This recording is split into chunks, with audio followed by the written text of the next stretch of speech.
resultado de um período de mais de 12 anos de expansão da economia e do crédito, desde 2002 até 2014, a gente teve o mais longo ciclo de expansão do crédito no Brasil. E esse ciclo de expansão terminou com a pior crise financeira e econômica que a gente já teve no Brasil. O sistema sempre aumentou, dando matéria-prima para esta expansão do crédito até agora, nos últimos 50 anos, praticamente. Não só queria... Não, claro.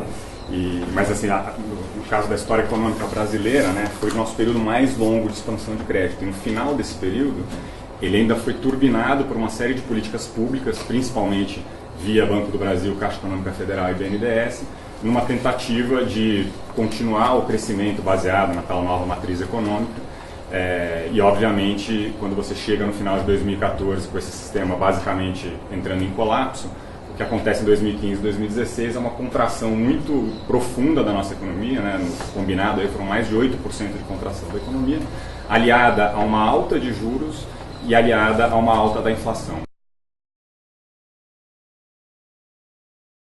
Por que a empresa pede a recuperação judicial? Por que a gente criou esse sistema de recuperação judicial? Porque na hora que a empresa entra em crise, você começa de um lado a ter um ataque dos credores ao patrimônio, que faz essa empresa começar a quebrar no sentido de que ela se desorganiza como uma série de ativos e pessoas para uma atividade. Então, se você tira a planta da empresa, ela não consegue mais produzir. Se você tira o dinheiro que está no caixa para pagar um credor, ela não tem mais o capital de giro para comprar a mercadoria, a matéria-prima que ela precisa para vender. E isso destrói valor no longo prazo, né? O valor de uma empresa não é o valor só dos seus ativos, é o valor da forma como esses ativos estão organizados. Se você pensar num carro, é uma montanha de ferro com borracha, com plástico. Daquilo ali não vale quase nada. Se você junta aquilo tudo e faz um carro, é que está o valor. E a empresa é a mesma coisa. Então, a sociedade criou mecanismos para você organizar essa divisão do valor remanescente do devedor da empresa entre os seus credores e demais stakeholders. E, principalmente, ela criou uma situação em que você consegue parar e tentar organizar o processo com uma série de atos pré-determinados, né? Outra coisa é a questão do que a gente chama de collective action em inglês, né? Se você tem vários credores negociando com a empresa, todos eles dispostos a dar um desconto na dívida para a empresa continuar existindo, e tem um credor que olha e fala, bom, agora que está todo mundo dando desconto, essa empresa voltou a ser saudável, então eu não preciso dar desconto na minha dívida, porque eu vou conseguir recuperar ela integralmente, porque agora a empresa tem capacidade de pagar. Só que se todo mundo pensar isso, você não consegue fazer a negociação. Então, esses sistemas também criam mecanismos de maiorias para evitar o holdout, né? Evitar o cara que fica esperando, o espertalhão que fica esperando todo mundo sofrer, cortar na carne, e aí ele no final teria o benefício. Então, o primeiro de alguma forma, tentar preservar a atividade econômica, né? Existe uma percepção de que a empresa, não no sentido de um CNPJ, mas no sentido de um empreendimento, né? Tem ali o seu valor na produção de bens e serviços, ela gera emprego, ela gera renda, ela gera dividendos, ela paga impostos e tal, e se você puder manter aquilo em funcionamento, isso tem um valor. E você tem que, de certa forma, fazer uma opção social, legislativa, por quem é o principal ator desse processo. Quem é o olho pelo qual eu tento tomar as decisões de escolhas de política legislativa para saber onde que a gente conclui aqui. É o credor, é o devedor, é o empregado, é o Estado, de quem a gente vai tentar atender os maiores interesses. Na minha opinião, e meus colegas depois aqui vão ter mais repertório até do que eu para falar, é um país que ele tem uma certa neurose nessa decisão, porque de um lado o Brasil trata muito mal o devedor no sentido de que ele fica inabilitado, é uma grande vergonha ser um falido, ele não pode ser presidente de outras empresas, ele não pode atuar no mercado de capitais, enfim, tem uma série de restrições para o falido, né? Não só para a empresa que faliu, mas para a pessoa que era dona ou que era dirigente daquela empresa.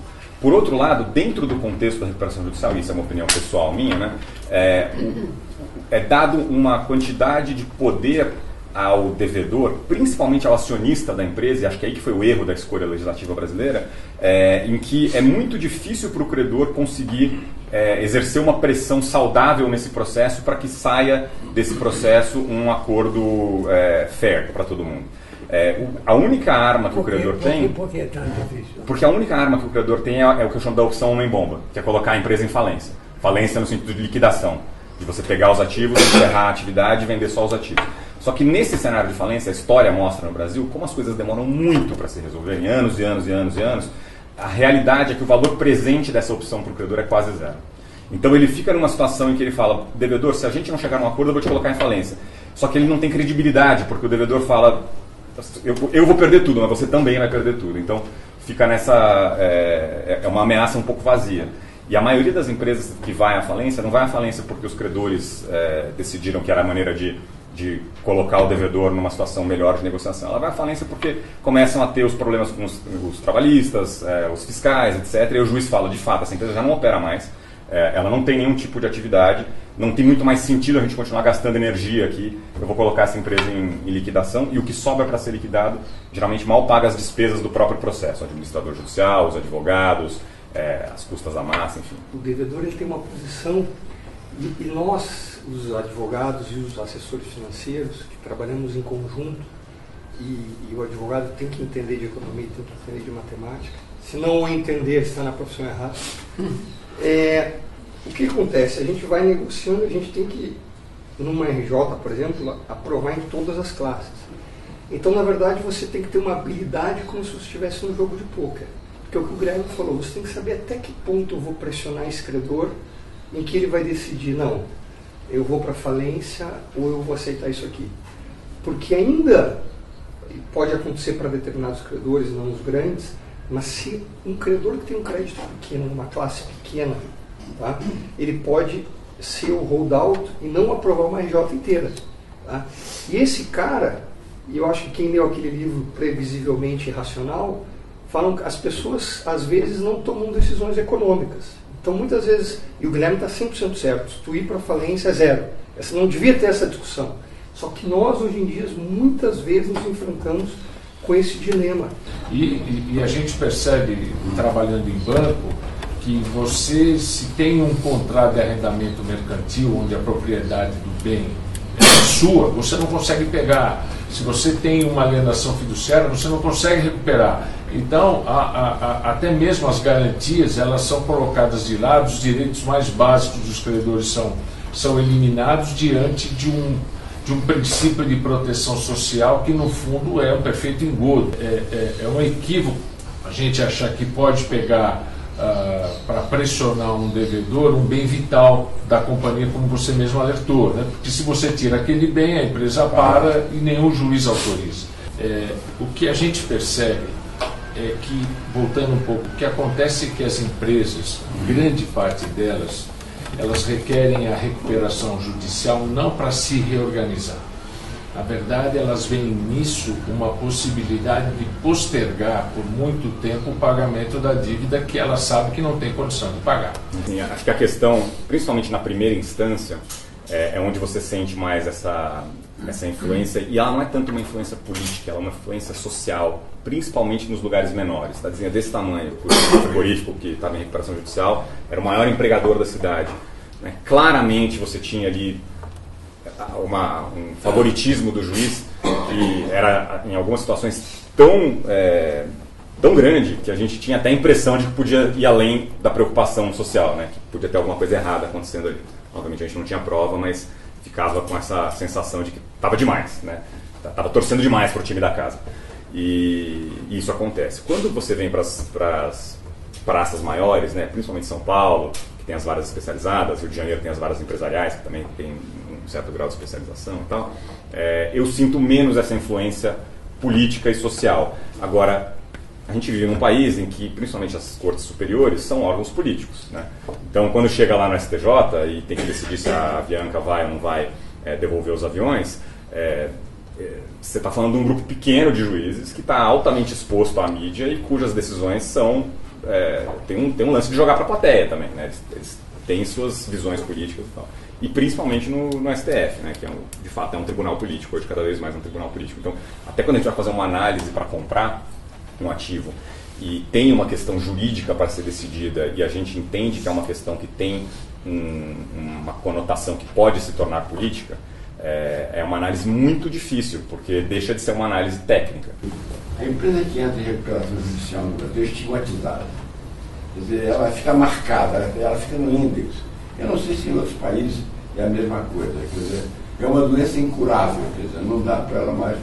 É feita uma pessoa cujo nome indevidamente aparece no jornal, vinculado a algum acontecimento que ela não tem nada a ver, mas a partir desse momento, essa pessoa está marcada no Brasil. Ah, você é fulano.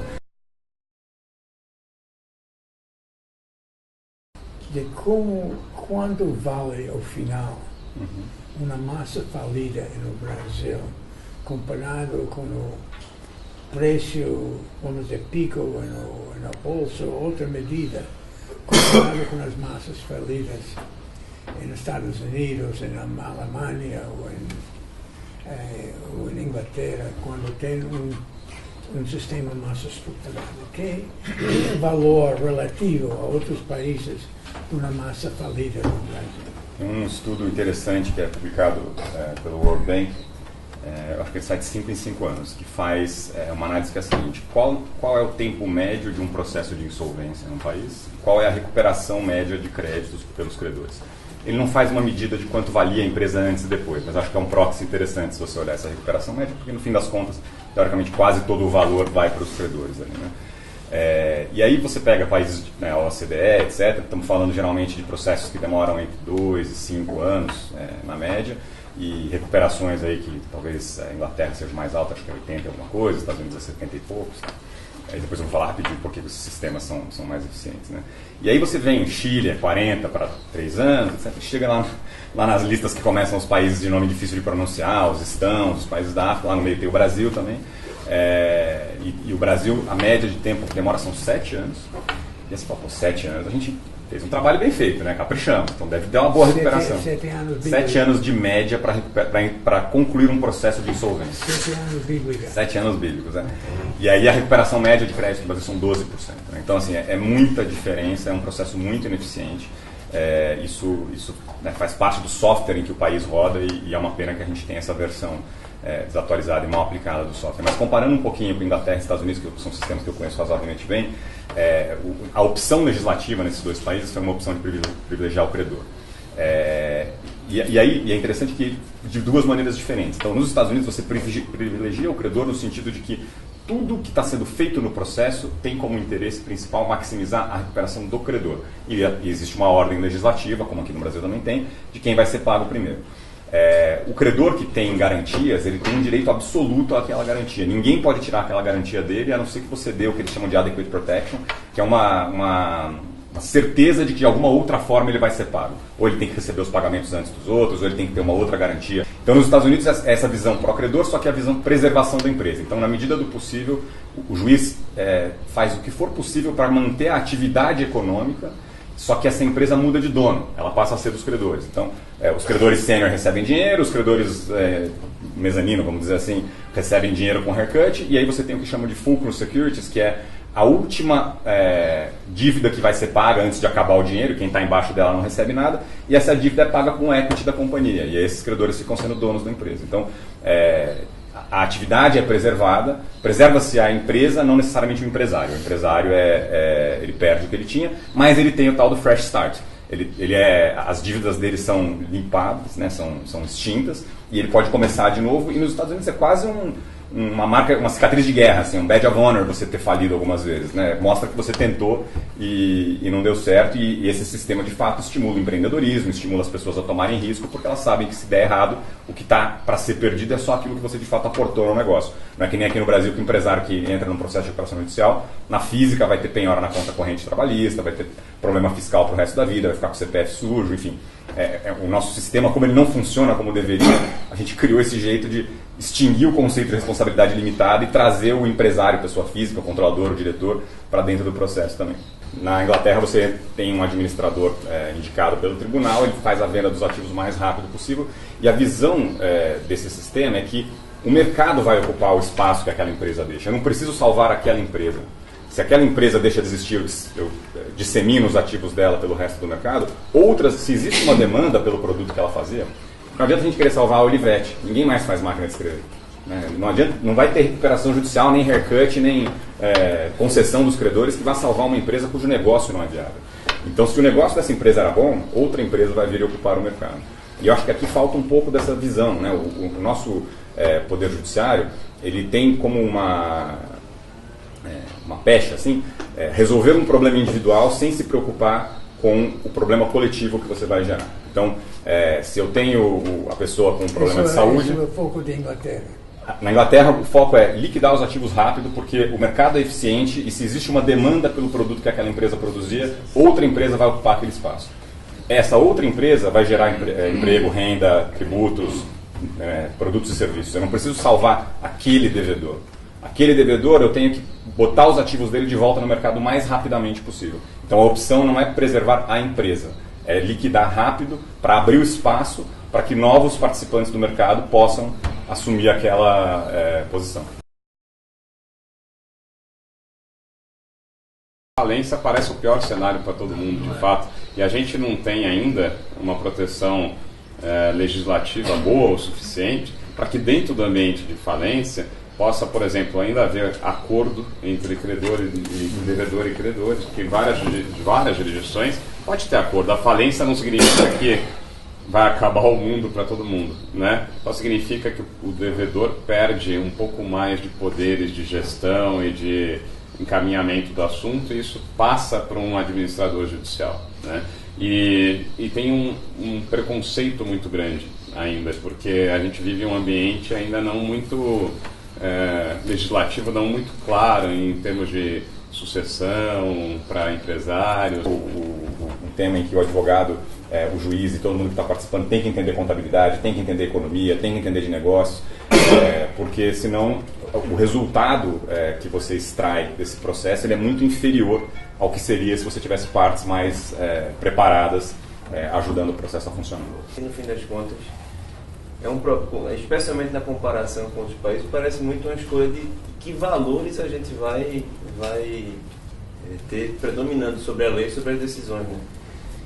Que isso parece muito pouco. Esse debate me parece muito pouco claro, porque a gente vai discutir os mecanismos, as ferramentas técnicas, jurídicas, mas tem outros fatores que influenciam as decisões do juiz ou que influenciam as formulações das leis, como se não tivesse claro que valores vão orientar essas decisões para resolver esse problema de cooperação, que no fim das contas é isso, né? Por que é o acionista que manda na empresa?